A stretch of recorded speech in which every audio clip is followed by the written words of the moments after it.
Palavra da Verdade, com Hernandes Dias Lopes. Meus irmãos, minhas irmãs, é uma bênção poder, nesta noite, compartilhar com vocês a palavra de Deus.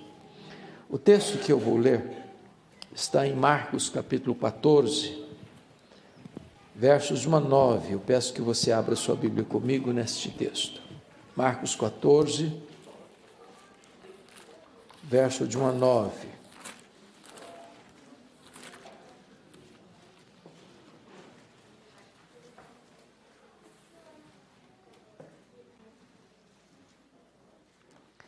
Eu estou com a versão revista e atualizada. Eu vou ler e você acompanha e depois mantenha a sua Bíblia aberta comigo nesse texto. Está escrito assim: dali a 2 dias era a Páscoa e a festa dos pães asmos. E os principais sacerdotes e os escribas procuravam como prenderiam Jesus à traição e o matariam. Pois diziam: não durante a festa, para que não haja tumulto entre o povo. Estando ele, Jesus, em Betânia, reclinado à mesa em casa de Simão, o leproso, veio uma mulher trazendo um vaso de alabastro com preciosíssimo perfume de nardo puro, e quebrando o alabastro, derramou o bálsamo sobre a cabeça de Jesus. Indignaram-se alguns entre si e diziam: para que esse desperdício de bálsamo?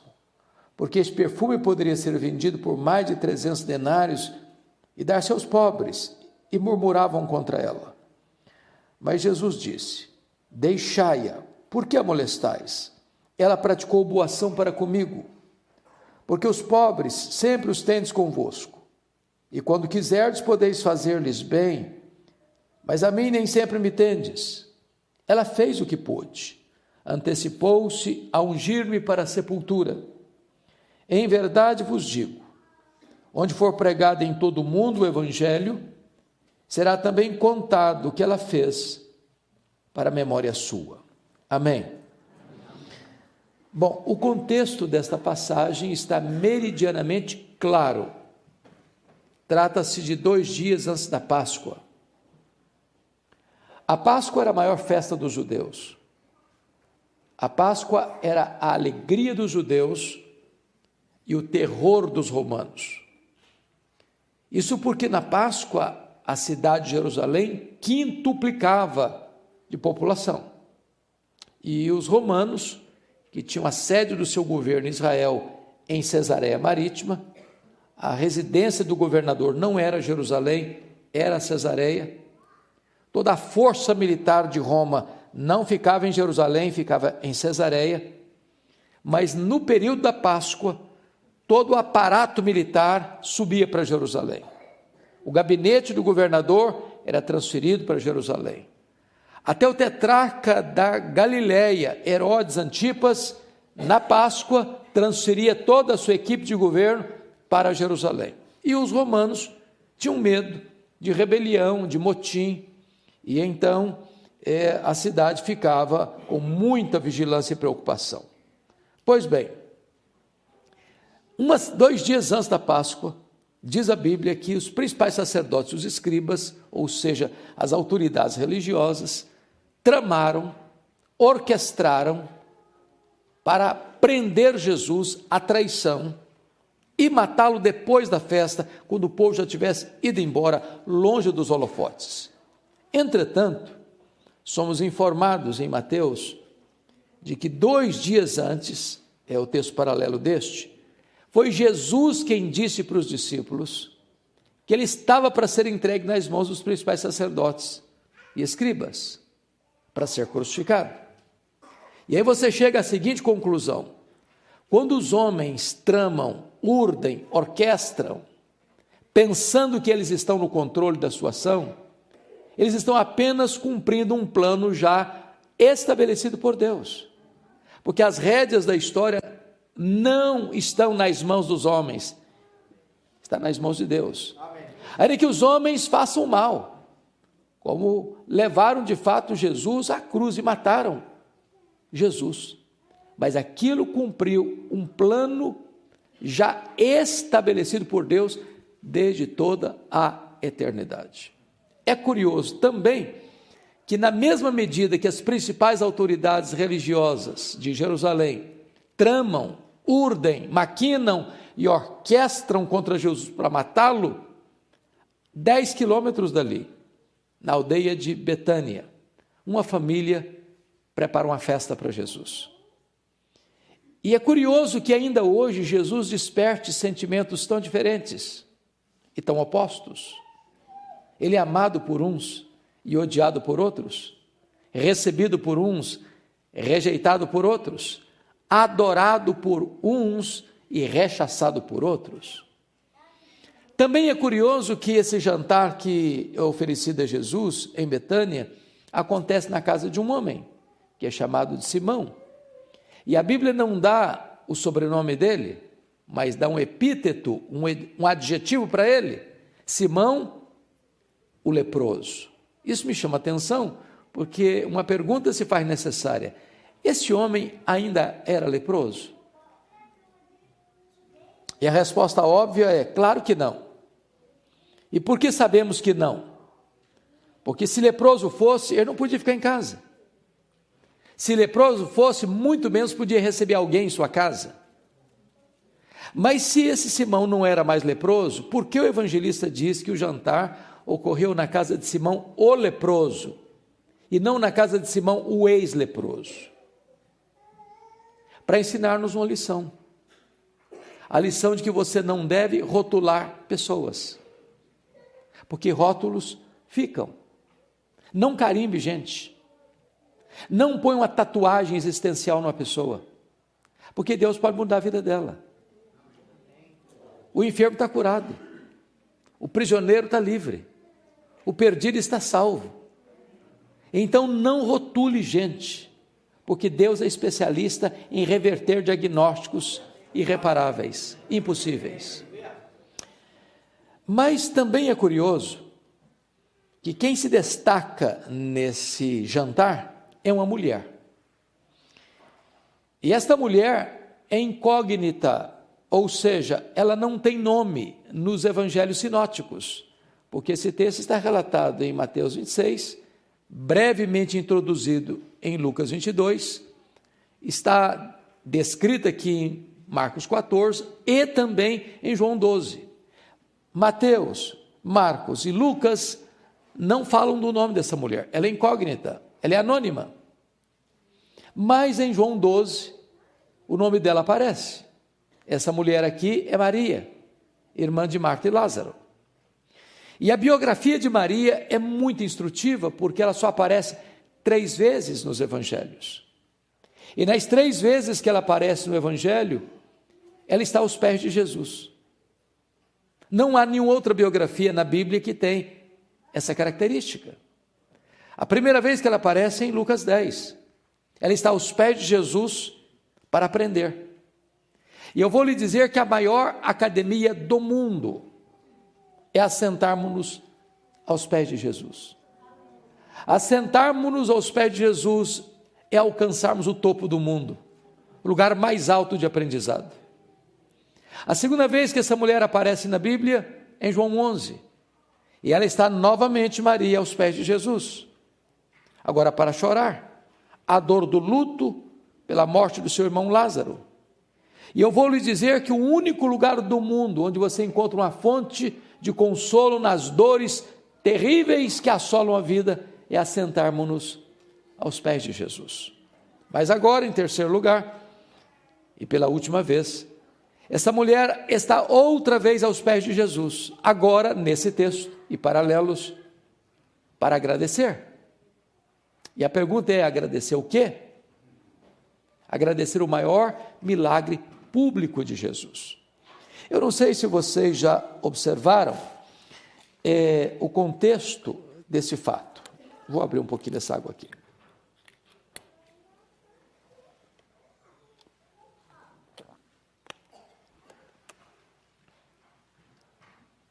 Quando Marta manda um recado para Jesus assim: Senhor, está enfermo aquele a quem amas. E Jesus estava distante de Betânia, 1 dia de viagem. E eu gosto da teologia da Marta, porque ela não diz assim para Jesus: corre para cá, cancela tudo aí, venha depressa. Porque é assim que nós fazemos quando temos uma urgência. Achamos que nós somos o centro do mundo e as pessoas precisam atender a nossa necessidade no nosso tempo, na nossa hora. Quando Jesus recebe o recado, o homem já tinha gastado um dia de viagem. E Jesus diz assim para os seus discípulos: o Lázaro morreu. Mas diz também, esta enfermidade não é para a morte, é para a glória de Deus. Agora pensem comigo, raciocinem nesse ponto. Se o homem gastou um dia para ir, ele gasta o segundo dia para voltar. Então são 2 dias. Quando ele chega em Betânia e diz para Marta, Jesus mandou dizer que esta enfermidade não é para a morte, é para a glória de Deus. Mas o Lázaro já estava morto e sepultado. Porque o Lázaro morreu no dia que o emissário saiu da casa de Marta. Agora pensa o nó na cabeça da Marta. Diz o texto que Jesus fica mais 2 dias onde estava. Então o homem gastou um dia para ir, mais 2 dias, 3 dias. No outro dia Jesus foi, era o 4º dia. Quando Jesus chega em Betânia, Lázaro está morto, sepultado há 4 dias. Isso para nós é um grande drama, porque eu posso lhes garantir que a aparente demora de Deus, na nossa angústia, grita mais alto nos ouvidos da nossa alma, que o barulho mais ruidoso das circunstâncias mais adversas. Porque Marta não tem que lidar apenas com o luto, ela tem que lidar com uma pergunta sem resposta. Por que Jesus não veio? Por que ele não chegou? Por que ele nos deixou na mão? Por que ele fez tantos milagres e nós que somos amigos dele, que hospedamos a ele na nossa casa, não nos atendeu? A grande pergunta é por que Jesus esperou o 4º dia para ir? É porque havia uma crença entre os rabinos de que um morto poderia ser ressuscitado pela instrumentalidade de um homem, como Deus fizera outrora com Elias, com Eliseu. Até o 3º dia isso era possível. A partir do 4º dia, na crença dos rabinos, era impossível que um homem fosse um instrumento para esse milagre. Se esse milagre viesse a ocorrer, só o próprio Deus em pessoa, sem instrumentalidade humana, podia fazê-lo. Jesus espera até o 4º dia, exatamente para provar que ele não era apenas um grande homem entre os homens, ele era o próprio Deus entre os homens. Jesus nunca chegou atrasado, ele chega sempre na hora certa. Isso trazia glória a Deus, isso trazia fé aos corações mais endurecidos. Bom, Maria agora, ela está novamente aos pés de Jesus para agradecer esse grande milagre público de Jesus. E diz o texto que Marta está servindo. Marta tem esse dom. Ela está sempre realizando alguma coisa. Maria é mais contemplativa. Toma decisão, enquanto Jesus está à mesa com os seus discípulos. O Simão também está lá. O Lázaro, recém-ressuscitado, também está à mesa. E ela pega um vaso de alabastro. Alabastro é uma pedra ornamental, de cor rosa, esbranquiçada. Diz Mateus que esse vaso está cheio. E diz João 12 que tem dentro desse vaso uma libra de perfume, preciosíssimo, feito de uma essência chamada nardo. E o evangelista descreve que o nardo não é híbrido, não é misturado, é nardo puro. Vocês aqui nos Estados Unidos têm mais facilidade de entender isso do que nós lá no Brasil, porque libra é uma medida comum para vocês aqui. O que é uma libra? 1 litro tem 2,2 libras. Então, se o vaso está cheio, o que tem dentro desse vaso? Em torno aí de 350 ml de perfume. É um frasco pequeno. Não tem meio litro. E diz o texto que ela vem por trás de Jesus, quebra o vaso, para que todo o perfume derrame na cabeça de Jesus, e se escorre pelo corpo de Jesus, chega aos pés de Jesus, porque ele está assentado à mesa. E ela então se queda aos pés de Jesus e enxuga os pés de Jesus com seus cabelos. Mateus diz que toda a casa encheu-se com perfume, impregnado pelo aroma. E logo desperta a reação dos discípulos, liderado, conforme João 12, por Judas Iscariotes, dizendo: é um desperdício, é um desperdício. E ficaram irritadíssimos com ela, murmuraram contra ela,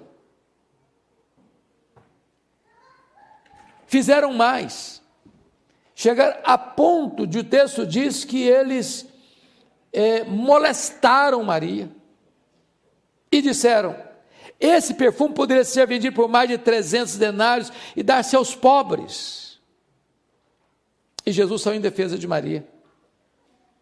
Por que molestais? Ela fez, aliás, os pobres sempre os tendes convosco, a mim nem sempre me tendes. Ela fez o que pôde. Ela antecipou-se a ungir-me para a sepultura. E em verdade vos digo, em todo mundo onde for pregado o evangelho, será contado o que ela fez, para a memória sua. Bom, então agora eu quero tirar desse texto algumas lições. Se você tem papel e caneta, sugiro anotar. Eu aprendi uma coisa na vida: o papel mais amarelo e a tinta mais fraca é mais fiel do que a memória mais prodigiosa. É claro que hoje nós temos um smartphone na mão, também podemos anotar, desde que você não fique no zap depois, certo? Combinado?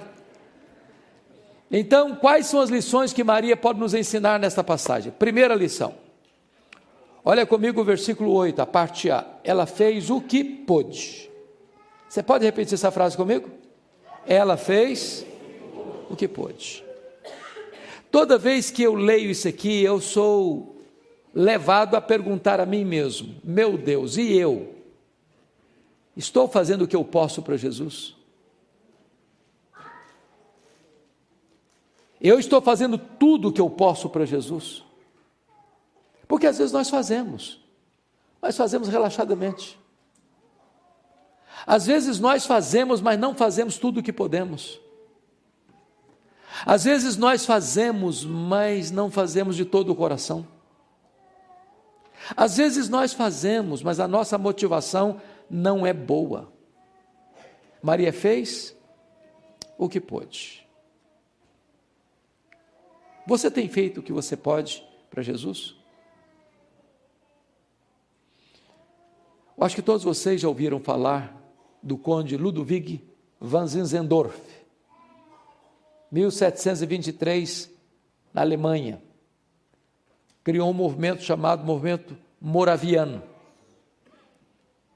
que começa na Alemanha uma reunião de oração que durou 100 anos, ininterruptamente, e desencadeou na Alemanha o maior movimento de avivamento e missões. E os moravianos eram muito pobres, porém cada 19 moravianos sustentavam um missionário fora da Alemanha. Alguns eram tão pobres que não tinham dinheiro para ofertar para a obra missionária. Então eles se vendiam como escravos, era uma coisa possível na época, para comprar passagem de ida para os povos mais longínquos da terra, para gastarem o resto de seus dias para levar a esperança do evangelho para esses povos. Quando eu leio sobre um fato desse, eu me pergunto: meu Deus, e eu? Estou fazendo o que eu posso para Jesus? Tudo o que eu posso para Jesus? Maria fez o que pôde. Segunda lição que eu aprendo com Maria: Maria fez o seu melhor. Vamos entender essa questão do perfume aqui. Marcos faz questão de colocar esse perfume como perfume preciosíssimo, note, grau superlativo. E Marcos nos informa que esse perfume foi feito uma essência. Vocês sabem disso, todo perfume é feito uma essência. E o nome da essência aparece aí, é nardo. E ele tem o cuidado de informar que a essência é puríssima, nardo puro. O problema é que esse perfume era caríssimo e raríssimo, porque essa essência não tinha em Israel. Essa essência só tinha na cordilheira do Himalaia, de um arbusto seco que era moído e transportado em lombos de camelos. Aliás, esse perfume não tinha numa loja de perfumaria.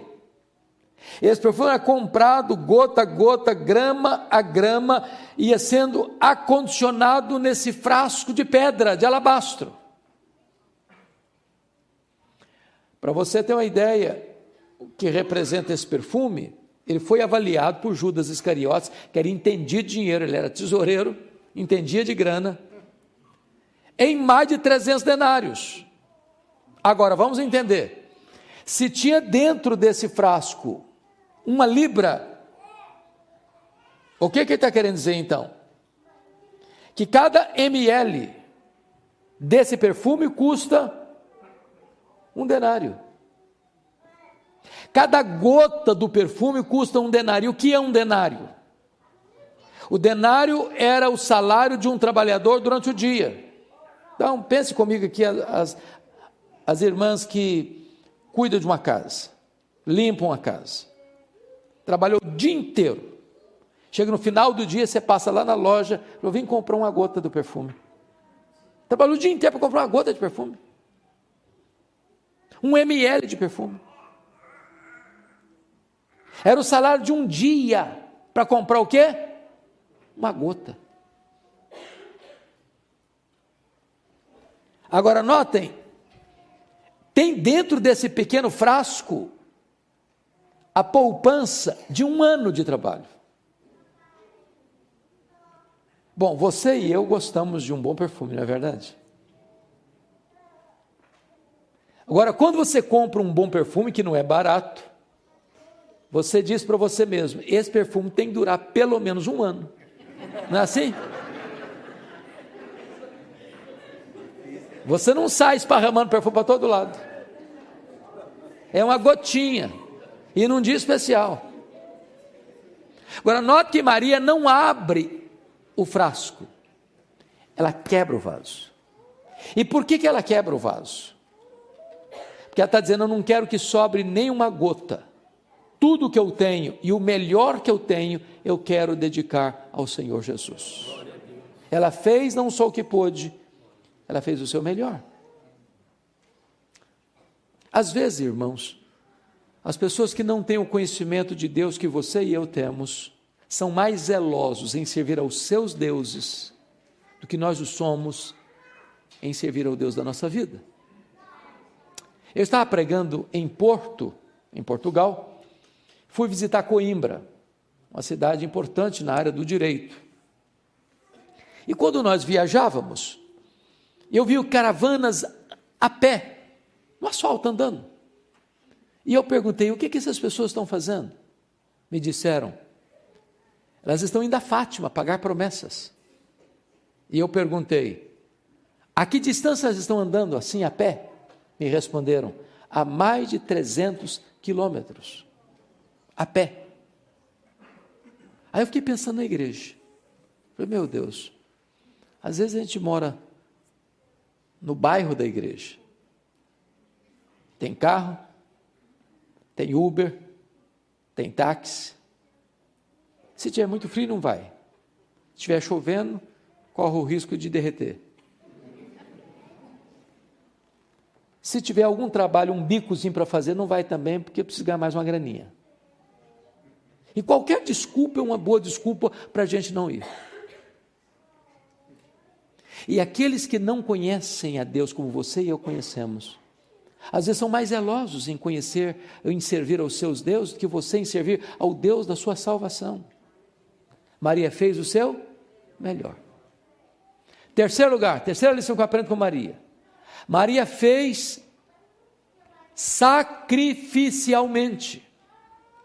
Porque, pensem comigo, não cabe na nossa cultura brasileira nem americana uma pessoa trabalhar 1 ano inteiro para comprar um frasco de perfume. Ninguém faz isso na nossa cultura, ninguém. Você conhece alguém que faz isso? Eu não conheço. Então, esse texto só pode ser entendido dentro da cultura judaica. Na verdade, quando uma menina fazia a transição de menina para moça, que é tão rápido, ela começava a comprar esse perfume, gota a gota, grama a grama, acondicionando nesse frasco de pedra para o dia mais esperado e sonhado da sua vida, o dia do seu casamento, o dia das suas núpcias. Ela não apenas dá o seu melhor, ela dá de forma sacrificial. Aquilo que tinha mais valor para ela, mais significado para a sua vida, ela não dá parte, ela dá tudo o que ela tem ao Senhor Jesus Cristo. Eu chamo isso de uma oferta sacrificial. Então, me permita uma pergunta aqui. O que é que hoje você está fazendo para Jesus que pode receber o selo de sacrificial? Porque às vezes nós damos a sobra, o resto, que não nos faz falta, que não tem valor de fato para nós, aquilo que nós podemos nos desapegar porque não vai fazer falta nenhuma.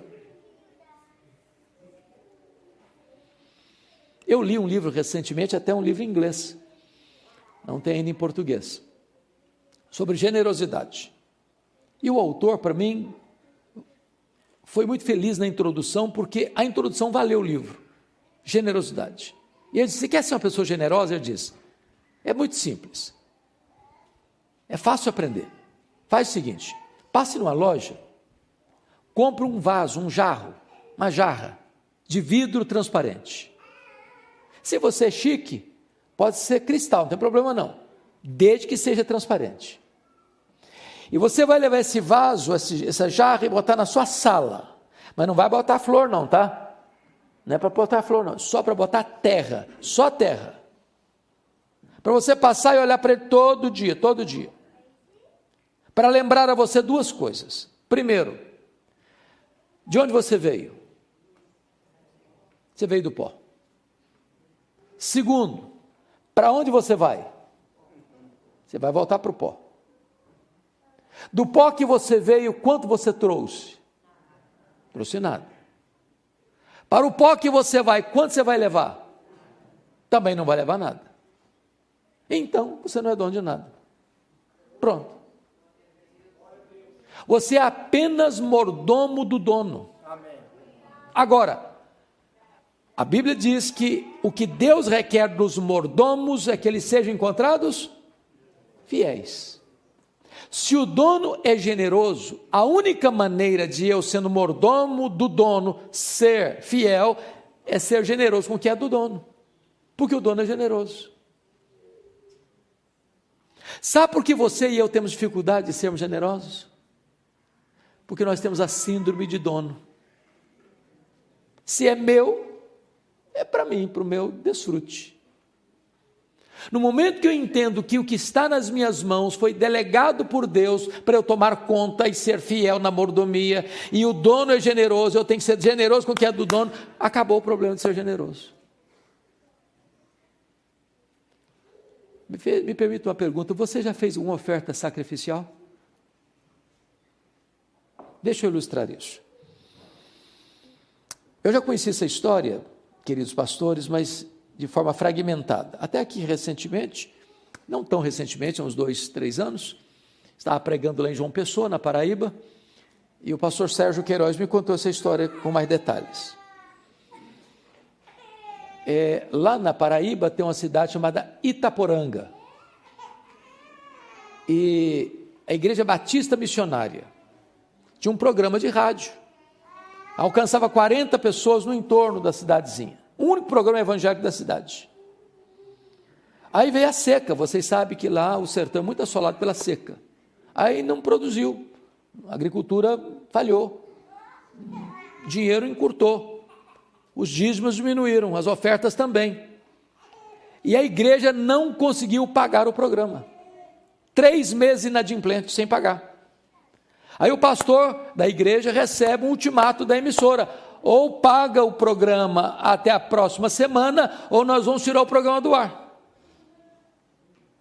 Aí o pastor da Igreja Batista Missionária de Itaporanga chega domingo à noite na igreja e diz: meus irmãos, eu preciso que vocês me ajudem. Nós vamos fazer uma oferta sacrificial para manter o programa no ar. É o único programa evangélico da região. Não pode sair do ar. Então faça uma oferta sacrificial, vamos manter o programa. Fez o apelo domingo à noite. Estava na igreja um casal, o senhor Tota e a dona Lourdes. Eles eram meeiros. Essa palavra é uma palavra que não é muito comum para quem vive na região urbana, né? O que é um meeiro? Você não sabe, né, filho? Está balançando que não sabe. Meeiro é uma pessoa que trabalha na propriedade de outra pessoa, planta, colhe, e a metade do que ele colhe vai para o dono da propriedade. Então, ele só fica com 50%.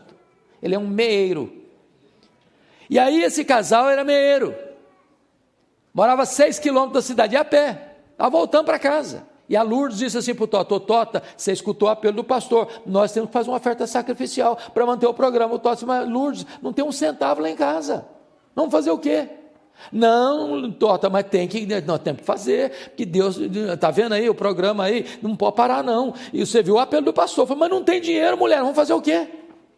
Estou chegando em casa, a Lourdes diz: é verdade, Tota, dinheiro não tem mesmo não, mas lá em casa tem um terreiro com muitas galinhas, e tem um galo, que é o mais pesado e vale mais, vão dar o galo. Ah, tudo bem, vão dar o galo, está resolvido o assunto então, dá o galo. Segunda-feira de manhã, a Lourdes pega o galo, bota debaixo do braço, 6 quilômetros a pé para a cidade. Bate na casa do pastor, o pastor atende: pastor, eu escutei o apelo do senhor ontem, e eu vim trazer minha oferta sacrificial. O galo é o melhor que nós temos lá em casa. Eu vim trazer, para o programa não sair do ar. O pastor agradeceu, deu um sorriso amarelo. Depois que despediu a dona Lourdes, fechou a porta: meu Deus, o que é que eu vou fazer com esse galo? Nem uma sopa dá, que o galo era velho demais. Aí pensou: vou fazer uma rifa. Não, rifa não combina com crente. Vou fazer, nada combinava. Ah, vou botar na internet, pronto.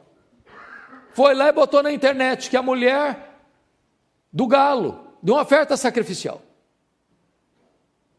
Pastor Jeremias, indo para a igreja no domingo, abre a caixa de e-mail, a história da mulher do galo, que mexeu com ele. Chegou lá na 8ª Presbiteriana de Belo Horizonte: meus irmãos, tem uma igreja em Itaporanga que tem um programa, que está precisando de ajuda, que não pode sair do ar, nós vamos fazer uma oferta agora para ajudar aquela igreja. Fizeram a oferta na hora. O resultado da oferta dava para pagar o programa 2 anos. Aí o pastor já ligou para o homem lá, o pastor de Itaporanga, e falou: pode ficar tranquilo, pastor, durante 2 anos o programa está garantido. O próprio pastor Jeremias vai pregar lá em Toronto, igreja do pastor Seni Tavares, amigo nosso, conta a história da mulher do galo. Levanta um irmão da igreja: quer saber se a dona Lourdes está precisando de alguma coisa. Lá está precisando. Tem energia na casa dela, mas não tem geladeira. Para beber uma aguinha geladinha no calor sufocante do sertão. Um fogão profissional para fazer algumas coisas para vender. Então mandou o dinheiro para comprar geladeira, comprar fogão, que ela precisasse. O próprio pastor Jeremias está pregando outra igreja aqui em Nova York, conta a história da mulher do galo. Levantou o empresário e disse: eu quero saber o seguinte, se essa terra, como é que é? Nós vamos comprar a terra, a propriedade, vamos passar a escritura em nome da dona Lourdes. Ela não vai ser meira, mas não vai ser a dona da terra. Comprar a terra, passar a escritura em nome da mulher, da dona Lourdes. Ele está pregando uma outra igreja, conta a história da mulher do galo. Levantou o engenheiro agrônomo e quer saber como é que é essa terra. Vamos trabalhar a terra, vamos tornar essa terra produtiva, vamos cavar poços artesianos, vamos adubar a terra. E assim ele fez, a terra tornou-se mais produtiva. Ele está pregando uma outra igreja, conta a história da mulher do galo. Levanta o empresário e diz: eu quero saber como é que é a casa da dona Lourdes. Não, tem energia, tem geladeira, mas a casa é muito humilde, muito simples. Então bota tudo abaixo, vamos construir uma casa grande, bonita, equipar tudo que a dona Lourdes precisa. E assim fizeram. Um repórter da Christian Today, aqui de Nova York, escuta a história da mulher do galo. Pega um avião, desce lá em João Pessoa, pega um carro e vai a Itaporanga. E faz uma entrevista com a dona Lourdes e o senhor Tota. E a história da mulher do galo percorreu o mundo inteiro. Porque uma pessoa fez uma oferta sacrificial. Maria fez sacrificialmente. E você? Quarta lição que eu aprendo com Maria. Maria fez apesar das críticas. Versos 4, 5 e 6, Maria enfrenta 3 críticas. Primeiro, eles murmuraram contra ela. Segundo, eles ficaram indignados contra ela. Terceiro, eles molestaram a ela. Indignação, murmuração, molestação. Agora, quem é que está indignado contra Maria? Os discípulos. Gente que devia estar feliz com ela ou imitando o exemplo dela. Agora, eles não estão indignados com o que ela está fazendo, não. Eles estão indignados para quem ela está fazendo. Que se fosse para os pobres, tudo bem, passava o discurso populista. Mas para Jesus, não, aí é exagero, aí é desperdício.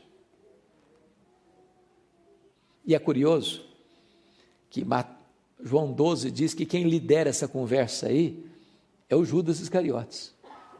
E é nesse contexto de João 12 que a máscara de Judas cai e a Bíblia diz que ele era ladrão. Que esse discurso de ajudar pobre era um discurso populista. Que ele era um falso filantropo. Ele estava querendo se apropriar dessa grana. E é nessa conjuntura aqui que ele sai dessa noite aqui e vai lá para Jerusalém para vender Jesus por 30 moedas de prata, 10% do valor do perfume.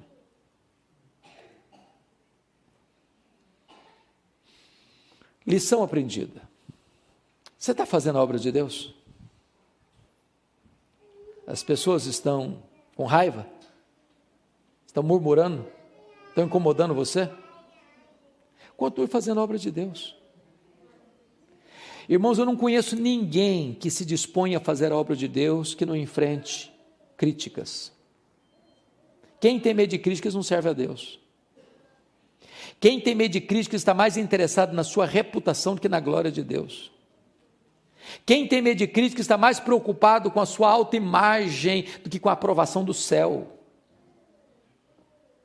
Se você está fazendo a obra de Deus e as pessoas estão criticando, continue fazendo a obra de Deus. Porque tem gente hipersensível. Eu sei que aqui não tem ninguém assim, mas tem gente hipersensível. Você conhece crente hipersensível? Igual cristal? Qualquer coisinha trinca?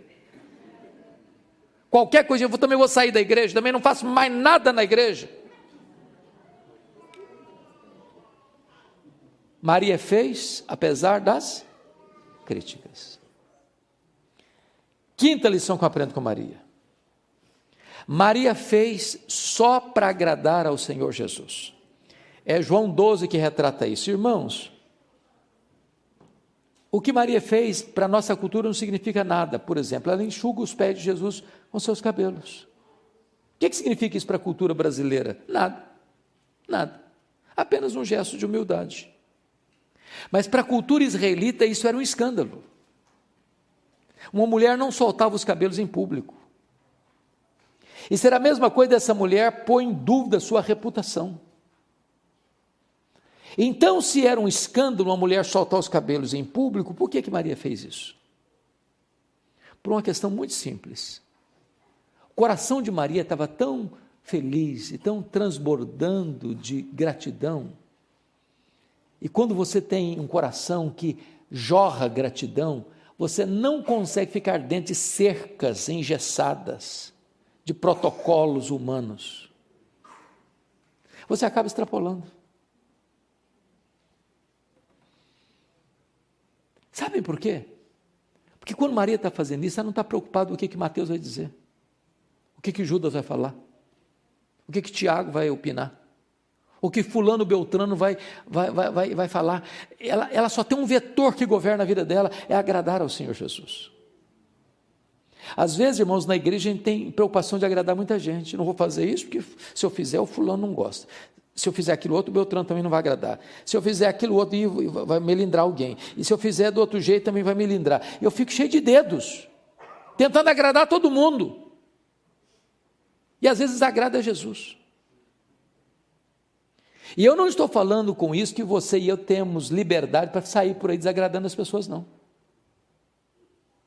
Mas a grande pergunta é: o que eu estou fazendo é para agradar a Jesus? Ou é para agradar as pessoas? Para arrancar aplausos dos homens? O apóstolo Paulo disse: se eu fosse agradar a homens, eu não seria o quê? Servo de Cristo. Então, Deus não se importa apenas com o que você faz. Deus se importa com a motivação com que você faz. Ele não vê apenas as ações, ele vê a motivação, ele vê o coração.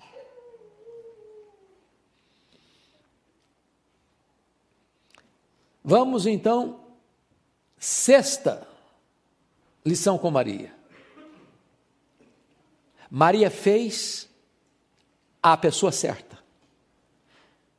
Vejam comigo versículos 6 e 7.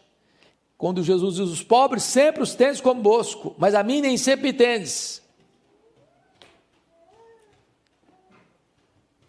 Eu acho isso maravilhoso, porque ela fez boa obra para comigo, disse Jesus. E aqui, irmãos, tem uma pergunta que precisa ser respondida. Será que Jesus está dizendo que os pobres não têm prioridade? Que os pobres podem ser deixados para depois? Que a agenda de socorro aos pobres não tem prioridade na agenda da igreja? É isso que Jesus está falando? E a resposta é um sonoro não. Não. Não. Agora é preciso entender uma coisa: ninguém vai para o céu porque ajuda os pobres. Ninguém vai para o céu porque dá comida para os pobres. Ajudar os pobres não é a causa da salvação, é consequência. Você não ajuda os pobres para ser salvo, você ajuda os pobres porque foi salvo pela graça. Tentar comprar a graça de Deus com boas obras é um pecado, porque é anular a cruz. É anular a cruz. As pessoas que mais ajudaram os pobres na história foram aqueles que fizeram tudo para a glória de Jesus. Você faz para que Jesus seja exaltado, para que agrade o coração de Jesus, porque é Ele que mandou fazer isso. Agora, o discurso de Judas, de ajudar os pobres, era falso, era uma hipocrisia, era uma mentira, e Jesus está, de certa forma, arrancando a máscara dele, e dos discípulos que estão acompanhando a ele. É um falso discurso: vamos ajudar os pobres, vamos ajudar os pobres. Esse é um discurso político, de político populista. Quando na verdade o coração não está nem nos pobres nem em Deus, está nele mesmo. E se Jesus não for a prioridade, se Jesus não for a motivação, eu vou fazer e vou fazer com a motivação errada, porque eu estou querendo é a promoção de mim mesmo, que os holofotes caem em mim mesmo, que a glória seja minha mesma, e não de Deus, e não socorra ao necessitado. Então Maria fez a pessoa certa. Sétima e penúltima lição que eu aprendo com Maria. Maria fez no tempo certo. Olha comigo o versículo 8, a parte B. Ela antecipou-se a ungir-me para a sepultura. Aqui tem algo para mim da mais alta importância. Então eu queria pedir o raciocínio de vocês para fazermos uma breve retrospectiva. Ela antecipou-se a ungir-me para a sepultura. Acompanhe meu raciocínio, por favor. Lucas 8, verso 3 em diante, diz que quando Jesus estava fazendo a campanha evangelística de cidade em cidade, de aldeia em aldeia na Galileia, tinha 204 pequenas cidades na Galileia, cidade em cidade, aldeia em aldeia. as mulheres da Galileia, e a Bíblia fala de Maria Madalena, Joana e Susana, e muitas outras, iam bancando o ministério de Jesus. Notinha de rodapé, eu vou falar baixo porque tem homem no auditório. As mulheres são mais generosas do que os homens. Agora preste atenção comigo. Quantas pessoas estão indo nessa comitiva evangelística? Tem Jesus, 12 discípulos, 13, certo? 13 pessoas. Tem 3 mulheres citadas pelo nome. Maria Madalena, Joana e Susana, então já são 16. Muitas outras eu não sei quantas são. Imagine que ao todo sejam 40 pessoas, de cidade em aldeia, de cidade em cidade, aldeia em aldeia. As mulheres atrás de Jesus, fazendo pix, fazendo transferência bancária, pagando a conta.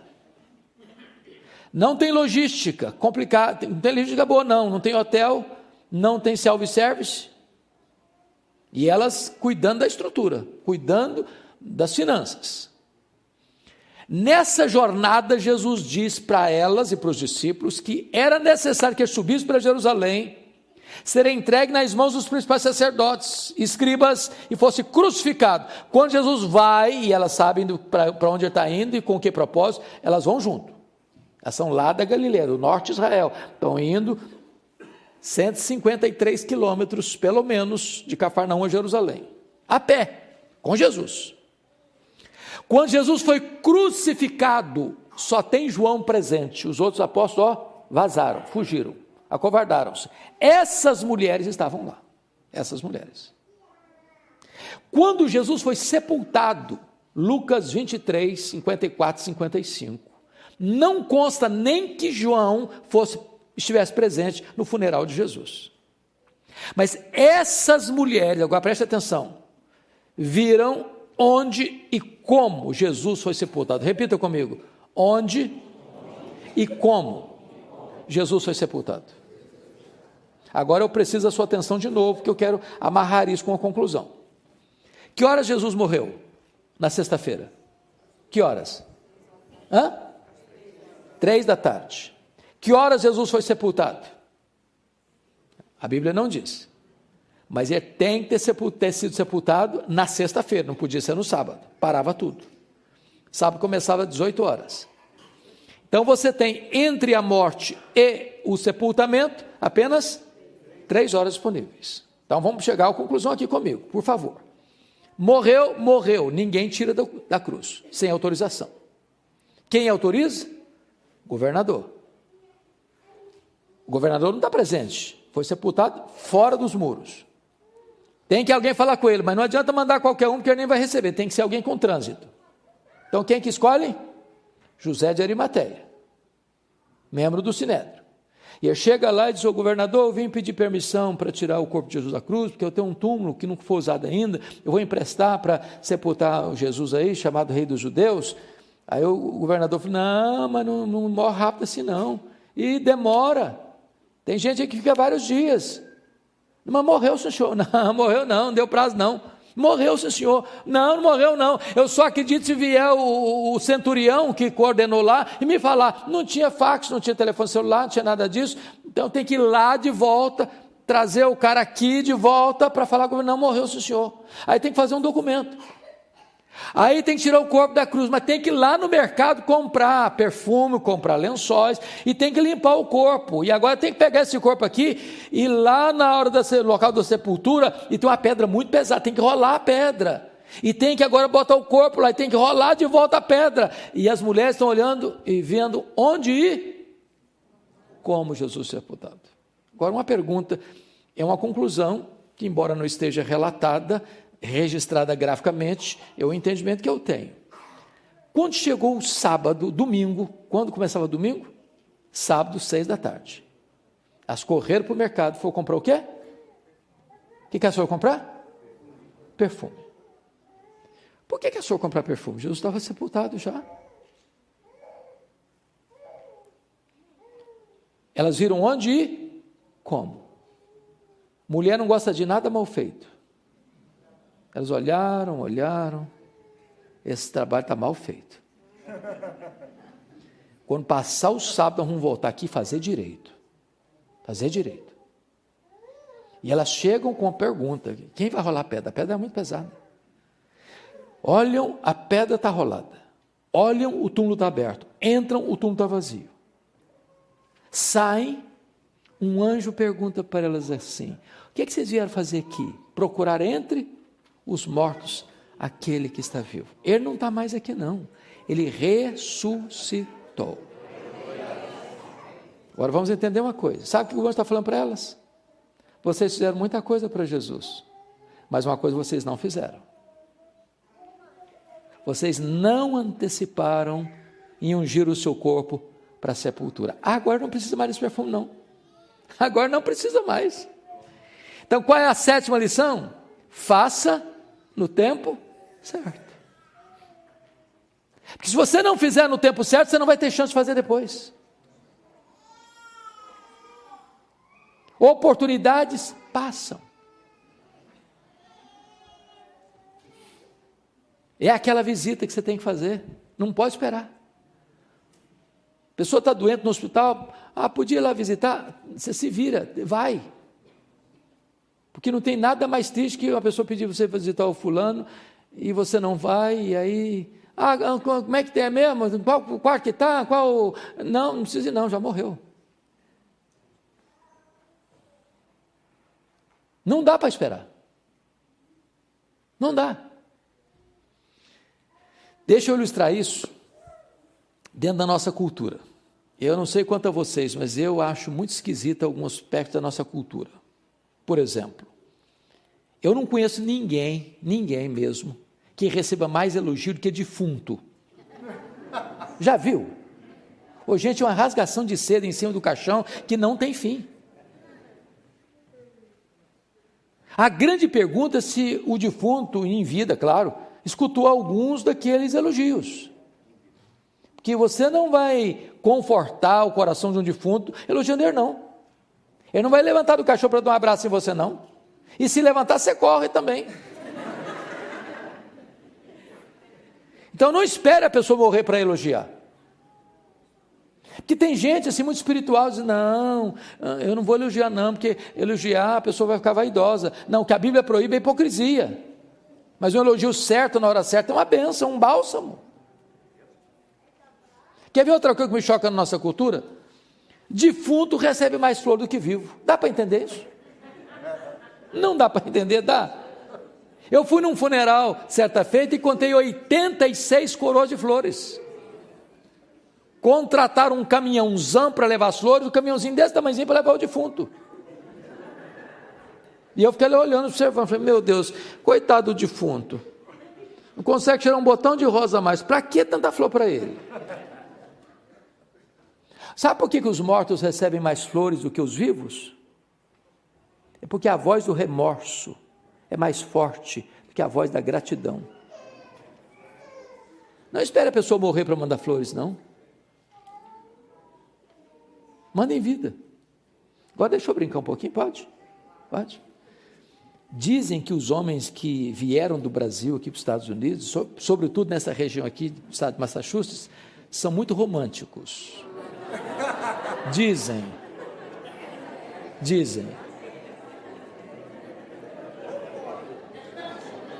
Não passe em brancas nuvens nunca o aniversário da esposa, aniversário de casamento, é buquê de flor, o mais bonito que tem na floricultura, ele leva para a esposa. Não esquece, de jeito nenhum. Dizem. Mas vai que tem um desavisado aqui nessa noite.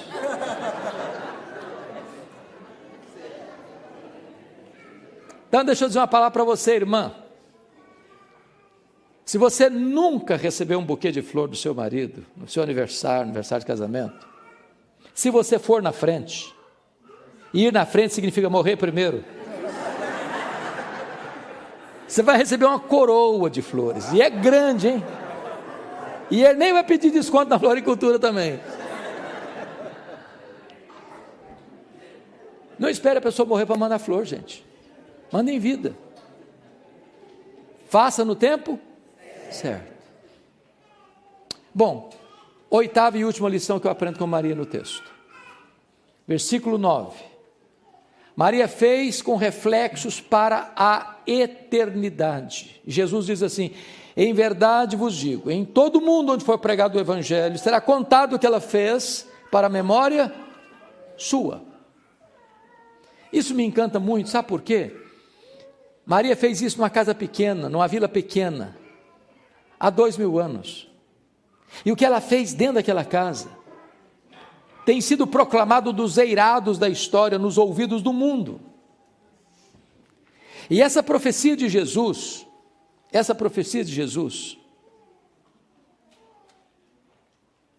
está se cumprindo nesta noite, mais uma vez. A grande pergunta, portanto, é: o que é que eu estou fazendo hoje que vai reverberar na história e vai impactar pessoas? Nós estamos vivendo uma geração narcisista, que está olhando para o umbigo. Uma geração que não se preocupa com as futuras gerações.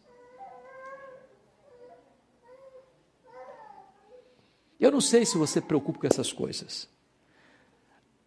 Eu sei que nem sei se é legal também, não sei se vai te ajudar ou piorar a situação. Você já pensou no seu funeral?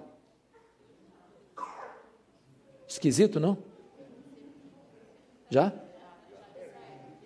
Você já pensou na frase que vai estar escrita numa tabuinha assim de mármore branco, em cima da sua sepultura?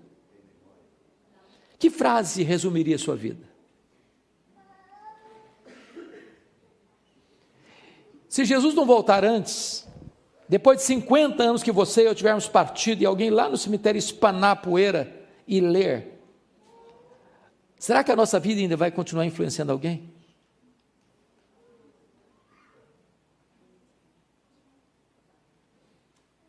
E eu quero terminar com duas ilustrações. Uma da Bíblia e outra da história da igreja. Eu vou pegar primeiro a ilustração da Bíblia. Vocês conhecem um homem chamado Rei Ezequias. Ele começou a reinar com 29 anos. Ele reinou 25 anos. Ele morreu com 54 anos. Ele tinha um pai horrível, mas ele foi um bom homem. Deus o abençoou. Ele fez uma reforma em Israel, experimentou um avivamento em Israel. Mas com 39 anos de idade, ele está enfrentando um gravíssimo problema, aliás, dois. Porque foi no governo dele que as 10 tribos do norte caíram nas mãos da Assíria, em 722 a.C. Então, esse exército assírio cercou Jerusalém, com mais gente do lado de fora do que do lado de dentro dos muros, e disse para ele: renda-se, porque nenhum Deus pode livrar você da minha mão. Se não bastasse esse cerco de um exército poderoso, diz a Bíblia que ficou doente com 39 anos de idade, uma úlcera que nada resolvia. E Deus manda o profeta Isaías à casa dele com um recado, um ultimato: põe em ordem a tua casa, porque morrerás e não viverás. Então ele tem um problema externo e um interno, e ele enfrenta os dois problemas com oração. E Deus envia um anjo, só um anjo, e mata 185 mil soldados assírios na porta de Jerusalém, liberta Jerusalém da invasão militar. E quando ele recebe o ultimato que vai morrer, ele se volta para a parede, chora e ora, e Deus ouve rapidamente, e manda o profeta de volta à casa deles. E eu ouvi a oração de Ezequias, príncipe do meu povo, e vai falar para ele que eu ouvi a oração dele, eu ouvi a lágrima dele, e vou curá-lo da sua enfermidade. E no terceiro dia vai subir à casa de Deus. Pois bem, resumindo a história, o milagre foi tamanho, os dois milagres, que um novo reino que estava se formando na época, o reino da Babilônia, Império Babilônico, mandaram uma comitiva diplomática lá em Jerusalém, para se alegrar com Ezequias, dando presentes para ele. E diz a Bíblia que Ezequias então recebe a comitiva diplomática da Babilônia, abre os seus tesouros, abre o seu palácio e mostra para eles quão grande, quão poderoso, quão rico, quão esplendoroso ele era, e quão forte ele era, e quão poderoso e esplendoroso era a sua riqueza, e não deu uma palavra de gratidão a Deus, que foi mal aos olhos do Senhor. E Deus mandou o profeta Isaías de volta à casa dele. Agora escuta a palavra do Senhor, rei Ezequias. Essa Babilônia que você se vangloriou diante dela, virá um dia para cá. E tudo que vocês juntaram até hoje, vão juntar daqui para frente, essa Babilônia vai levar embora, vai rapinar tudo, vai tomar tudo, vai tudo embora. Segundo, dos filhos que tu gerares, vão ser levados cativos para a Babilônia. Terceiro, esses filhos vão ser eunucos. Sabe o que significa isso? Eles vão ser castrados. Eles vão poder gerar.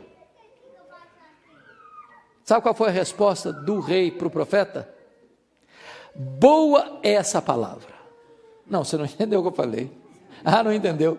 Eu estou falando que a Babilônia vai tomar tudo, estou falando que a Babilônia vai escravizar seus filhos, eu estou falando que a Babilônia vai castrar os seus filhos, e você está ficando maluco, homem? Fala que boa essa palavra, você está doido? Como assim boa essa palavra? Não, ele não falou, não, ele só pensou. Ele só pensou, boa essa palavra, porque pelo menos eu, Ezequias, terei paz nos meus dias. Sabe o que ele está dizendo, trocando em miúdos? Quando isso acontecer, eu já terei batido as botas.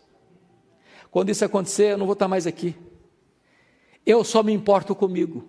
Depois que eu morrer, me perdoe da expressão, que se dane as futuras gerações, não estou aí mais não. Lamentável. Lamentável. Meus irmãos, eu quero convocar vocês aqui hoje a fazermos uma grande cruzada em favor dos nossos filhos, em favor dos nossos netos, em favor das futuras gerações. Precisamos clamar aos céus para que os nossos filhos e os nossos netos sejam mais crentes do que nós, mais cheios do Espírito Santo do que nós, de nós legarmos às futuras gerações uma igreja viva e cheia do Espírito Santo de Deus. Segundo exemplo, mais breve, é um missionário. E esse missionário era um missionário inglês. E esse missionário inglês, ele foi para a Índia. David Livingstone dedicou sua vida toda na Índia, pregando o Evangelho. Foi atacado por um leão na Índia, adoeceu na Índia, morreu na Índia. Quando ele morreu, os ingleses foram lá na Índia não, estou confundindo o local, África. Ele morreu na África. Quando ele morreu na África, os ingleses foram para a África para pegar o corpo dele e sepultar na Inglaterra. Sabe o que os africanos falaram para os ingleses?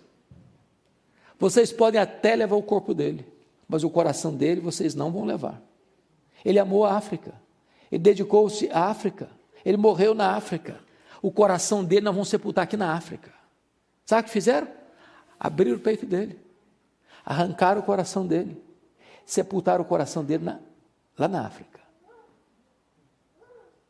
Quando você vai para Malawi, lá tem uma catedral de chão batido, e tem uma placa de bronze na parede, para a glória de Deus e em memória de David Livingstone.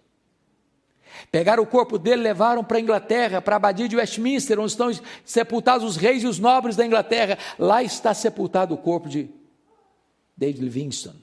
E lá tem uma placa de bronze também, para a glória de Deus e em memória de David Livingstone. A minha oração é que você e eu possamos viver de tal modo que a nossa vida possa trazer glória para o nome de Deus. Que quem tocar na nossa história e na nossa memória possa ser despertado a amar a Deus, a conhecer a Deus e a viver para a glória de Deus. Que possamos aprender com Maria, que viveu aos pés de Jesus, para aprender, para chorar e para agradecer. Fazendo o que pôde, fazendo o melhor, fazendo de forma sacrificial, fazendo apesar das críticas, fazendo só para agradar a Jesus, fazendo a pessoa certa, fazendo o tempo certo, fazendo com reflexos para a eternidade. Que Deus nos abençoe. Amém.